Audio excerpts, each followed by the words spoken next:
అడిగిన regional ring road, ఇవాళ outer ring road వచ్చినందుకు మనం అంతర్జాతీయ నగరమైన.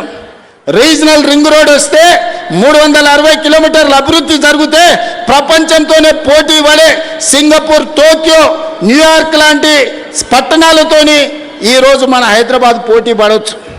2.5 ఏళ్ళ నుంచి కాలుకు బల్పం కట్టుకొని తిరుగుతున్నా. 50 సార్లు ఢిల్లీకి వెళ్ళిన, 5 సార్లు మోడీ గారిని కలిసిన. ఎందుకు ఆగుతుంది, ఎవరు ఆపుతున్నారు నేను అడుగుతున్నా. ఎందుకు ఆగుతుంది, ఎవరు ఆపుతుండ్రు? సమాధానం చెప్పాల్సిన బాధ్యత కిషన్ రెడ్డి గారికి లేదా? తప్పించుకొని ఎన్ని రోజులు తిరుగుతావని నేను అడుగుతున్నా కిషన్ రెడ్డి గారిని. ఇవాళ కేంద్ర మంత్రిగా నీకు ఓట్లు వేయలేదా? ఇవాళ నువ్వు ఈ ప్రాంతం నుంచి ఎమ్మెల్యేగా కేంద్ర మంత్రిగా ఎన్నికైనవంటే ఈ ప్రజలు, ఈ నగర ప్రజలు నీకు ఓట్లు వేయలేదా? నిన్ను గెలిపించలేదా? తెచ్చే బాధ్యత నీ మీద లేదా? మూసీ నదికి నిధులు తేవాల్సిన బాధ్యత, మెట్రోకు అనుమతులు తేవాల్సిన బాధ్యత, రీజనల్ రింగ్ రోడ్డును నిర్మించాల్సిన బాధ్యత మీకు లేదా? ఇవాళ తెలంగాణ రాష్ట్రంలో రైతులు పండించిన వడ్లు 75 లక్షల మెట్రిక్ టన్నులు తెలంగాణ రాష్ట్రం కొన్నది.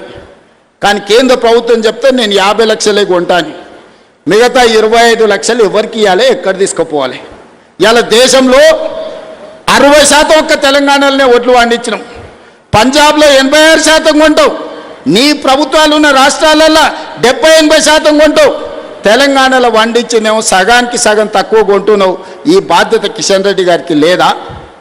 ఇవాళ ఆయన అంటుండు నన్ను ఎవ్వరు ఏం చేయలేరని. అయ్యా, ఈ ప్రజలతో పెట్టుకున్నాడు, తెలంగాణ ప్రజలతో గోక్కున్నాడు, బాగుపడి బట్ట కట్టినోడు ఎవరు లేడు కిషన్ రెడ్డి గారు. నువ్వు చేస్తున్న వ్యవహారాలు అన్ని ప్రజలు గమనిస్తారు. అందుకే 15 తారీఖు తర్వాత ఖచ్చితంగా కార్యాచరణ ఉంటుంది. మెట్రో రావాల్సిందే, RRRకు అనుమతులు ఇవ్వాల్సిందే, మూసి ప్రకరణ జరగాల్సిందే, నువ్వు పండించిన వడ్లు, మొక్కలు, జొన్నలు కొనాల్సిందే. ఈ అన్నిటికీ నువ్వు సహకరించకపోతే బరాబర్ నీ సంగతి చెప్తాం. మళ్ళోసారి నేను చెప్పదలుచుకున్నా వారికి. వారు అంటారు నేను పుట్టింది ఇంట్లోనే, నేను చచ్చేది ఇంట్లోనే. కరెక్టే, నువ్వు అందులోనే ఉంటావు, చీకట్లో యువతలతో సహకారం తీసుకుంటావు. నువ్వు నీ పార్టీకి ఎప్పుడైనా పనిచేసినావు, నీ కార్యకర్తలే చెప్తారు సార్ మా సార్ బీజేపీలో ఉంటాడు కానీ మొత్తం బీఆర్ఎస్ వాళ్ళతోనే మాట్లాడుతుంటాడు, కేటీఆర్ చెప్పినట్టే వింటాడు మా సార్ అని నీ సొంత పార్టీ వాళ్ళు చెప్తారు. నీకు పార్టీ మారే అవసరమే ఉంది నాయన, ఉన్న దాంట్లో ఉంటావు, పక్క దాంట్లో తింటావు. దొంగది కాదు, దొడ్లకు రాదని వెనకటికి ఓడో చెప్పిండు. గట్లనే ఉంది నీ కథ. అందుకే ఉపన్యాసాలు ఆపు కిషన్ రెడ్డి గారు. నువ్వు అభివృద్ధి కోసం తెలంగాణకు అనుమతులు, నిధులు అన్నప్పుడల్లా నేను కలిసి వస్తా అంటే నన్ను తీసుకుపోడు. అంత సీక్రెట్ ఏముంది? మీ మంత్రులే కదా కట్టర్, అశ్విని వైష్ణవ్ మీ మంత్రే కదా. ఏ మంత్రి అయినా మీ కేంద్ర మంత్రికి నేను కూడా నీతో పాటు వస్తా అని చెప్పిన. ఒక్కరోజన్నా నన్ను ఎంబడి ఉండి తీసుకెళ్ళిండా?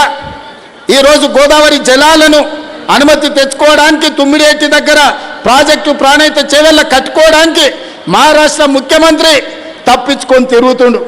ఏందో అని కనుక్కుంటే కిషన్ రెడ్డి గారు నువ్వు అనుమతులు ఇవ్వద్దని చెప్పిండని వాళ్ళ ఆఫీస్ నుంచి సమాచారం. ఇదెక్కడి బుద్ధయ్యా? తెచ్చుకో, తీసుకురా ఇవన్నీ.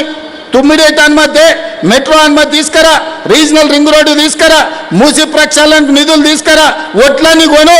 నిన్నే ఎల్పీ స్టేడియంలో 1,00,000 మందిని పిలిచి పెద్ద ఎత్తున శాలువ కప్పి గంట పెండారం దొడుగుతాం నీకే. మేమందరం కలిసి, మా కార్యకర్తలు అందరూ కలిసి తెలంగాణకు సహకారం అందించు కిషన్ రెడ్డి గారు.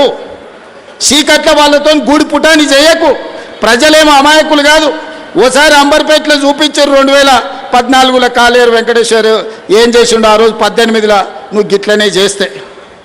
అందుకే ఈనాడు నేను బీజేపీ మిత్రులకు, బీఆర్ఎస్ మిత్రులకు నేను ఒకటే మాట చెప్పదలుచుకున్నా. ఇప్పుడు ఎన్నికలు లేవు, ఎన్నికలు వచ్చినప్పుడు 6 నెలలు రాజకీయాలు చేద్దాం. ఈ 2 ఏళ్ళు